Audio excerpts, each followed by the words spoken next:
ओम गंग गणपते नमः। आप सभी का आपके अपने चैनल हिंदी स्टोरी बुक पर बहुत बहुत स्वागत है। आप सभी पर ईश्वर की कृपा सदा बनी रहे। आज इस वीडियो में हम श्री मल्लिकार्जुन ज्योतिर्लिंग की कथा सुनेंगे।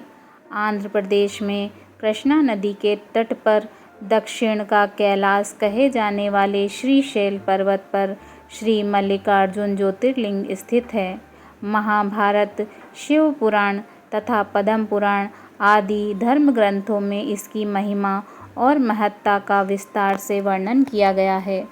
पुराणों में इस ज्योतिर्लिंग की कथा इस प्रकार से वर्णित है।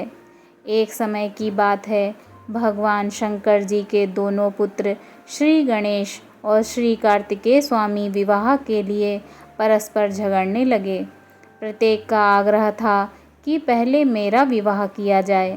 उन्हें लड़ते झगड़ते देखकर भगवान शंकर और माँ भवानी ने कहा, तुम दोनों में से जो पहले पूरी पृथ्वी का चक्कर लगाकर यहाँ वापस लौट आएगा, उसी का विवाह पहले किया जाएगा। माता पिता की यह बात सुनकर कार्तिकेय स्वामी तो अपने वाहन मयूर पर विराजित हो तुरंत पृथ्वी प्रदक्षिणा के लिए दौड़ पड़े। लेकिन गणेश जी के लिए तो यह कार्य बड़ा ही कठिन था। एक तो उनकी काया स्थूल थी, दूसरे उनका वाहन भी मूषक था। भला वे दौड़ में स्वामी कार्तिकेय की बराबरी किस प्रकार कर पाते। लेकिन उनकी काया जितनी स्थूल थी, बुद्धि उसी अनुपात में सूक्ष्म और तीक्ष्ण थी। उन्होंने अविलंब पृथ्वी की परिक्रमा का एक सुगम उपाय खोज निकाला। सामने बैठे माता पिता का पूजन करने के पश्चात उनकी 7 प्रदक्षिणाएं करके उन्होंने पृथ्वी प्रदक्षिणा का कार्य पूरा कर लिया। उनका यह कार्य शास्त्रानुमोदित था। पितरोश्च पूजन कृत्वा प्रक्रांति च करोति यः तस्य वे पृथ्वीजन्य फलम भगवती निश्चितम। पूरी पृथ्वी का चक्कर लगाकर स्वामी कार्तिकेय जब वापस लौटे, तब तक गणेश जी का रिद्धि और बुद्धि नाम वाली 2 कन्याओं के साथ विवाह हो चुका था और उन्हें क्षेम तथा लाभ नामक 2 पुत्र भी प्राप्त हो चुके थे। यह सब देखकर स्वामी कार्तिकेय अत्यंत रुष्ट होकर क्रोश्च पर्वत पर चले गए। माता पार्वती वहां उन्हें मनाने पहुंची। पीछे शंकर भगवान वहां पहुंचकर ज्योतिर्लिंग के रूप में प्रकट हुए और तब से मल्लिकार्जुन ज्योतिर्लिंग के नाम से प्रख्यात हुए।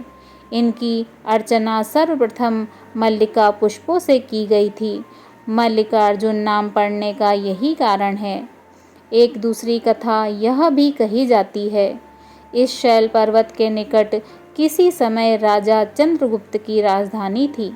किसी विपत्ति विशेष के निर्वाणार्थ उनकी एक कन्या महल से निकलकर इस पर्वतराज के आश्रम में आकर यहाँ के गोपों के साथ रहने लगी। उस कन्या के पास एक बड़ी ही शुभ लक्षणा सुंदर श्यामा गौ थी। उस गौ का दूध रात में कोई चोरी से दूह लेता था। एक दिन संयोगवश उस राजकन्या ने चोर को दूध दूहते देख लिया और क्रुद्ध होकर उस चोर की ओर दौड़ी। किंतु गौ के पास पहुंचकर उसने देखा कि वहाँ शिवलिंग के अतिरिक्त और कुछ नहीं है। राजकुमारी ने कुछ समय पश्चात उस शिवलिंग पर एक विशाल मंदिर का निर्माण कराया। यही शिवलिंग मल्लिकार्जुन के नाम से प्रसिद्ध है। शिवरात्रि के पर्व पर यहाँ बहुत बड़ा मेला लगता है। इस मल्लिकार्जुन ज्योतिर्लिंग का दर्शन, पूजन एवं अर्चन करने वाले भक्तों की सभी सात्विक मनोकामनाएं पूर्ण हो जाती हैं। उनकी भगवान शिव के चरणों में स्थिर प्रीति हो जाती है। देहिक, देविक, भौतिक सभी प्रकार की बाधाओं से वे मुक्त हो जाते हैं। बोलिए ओम नमः पार्वते पते हर हर महादेव।